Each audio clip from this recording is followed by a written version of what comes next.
പ്രിയപ്പെട്ടവരെ, എല്ലാവർക്കും നമസ്കാരം. എന്റെ പേര് ഐഷ. കൊല്ലം ജില്ലയിലെ മൈനാഗപ്പള്ളി CMS LP സ്കൂളിൽ 4ാം ക്ലാസ്സിൽ പഠിക്കുന്നു.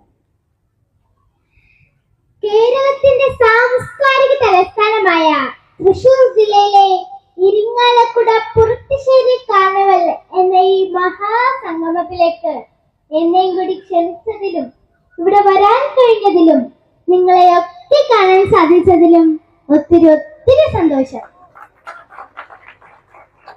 അതിനാദ്യം തന്നെ ഇതിന്റെ സംഘാടകരോടും നിങ്ങൾ എല്ലാവരോടുമുള്ള നന്ദി അറിയിക്കുന്നു. ഞാൻ ആദ്യമായിട്ടാണ് ഇരിങ്ങാലക്കുടയിൽ വരുന്നത്. ഒരിക്കലും മരിക്കാത്ത കുറേയധികം നർമ്മരസങ്ങൾ സമ്മാനിച്ചു പോയ ഒരു മഹാനടന്റെ, ഒരു നല്ല മനുഷ്യന്റെ നാട്ടിലാണ് ഞാൻ നിൽക്കുന്നത് എന്നുള്ളത് ഈ കണ്ടാരി മൈതാനിയിൽ നിൽക്കുമ്പോൾ എനിക്ക് ഏറെ സന്തോഷവും അഭിമാനവും നൽകുന്ന കാര്യമാണ്.